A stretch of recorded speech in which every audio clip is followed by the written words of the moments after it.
அன்பர்களுக்கு என்னுடைய பணிவான வணக்கங்கள். பண்டைய தேவார பண்களுக்கு தற்போது வழங்கும் பெயர்களை தேர்ந்து கொள்ள இருக்கிறோம். ஒன்று செவ்வழி, இப்போது யதுகுல காம்போதி என்று அழைக்கப்படுகிறது. தக்கராகும் காம்போதி என்று அழைக்கப்படுகிறது.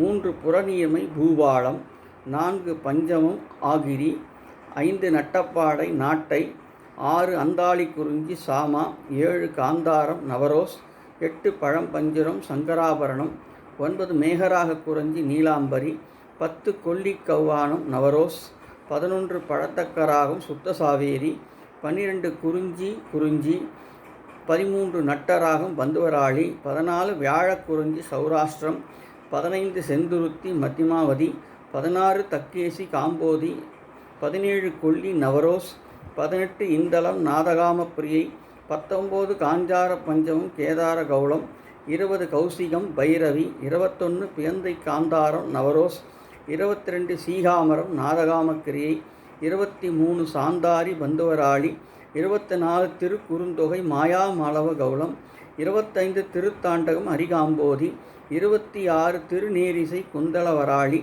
27 திருவிருத்தம் ராகமாளிகை, 28 திருவிசைப்பா ஆனந்த பைரவி. இவையெல்லாம் தேவார பண்களுக்கு தற்போது வழங்கப்படுகின்ற பெயர்கள் என்பதை தெரிந்து கொண்டோம். நன்றி.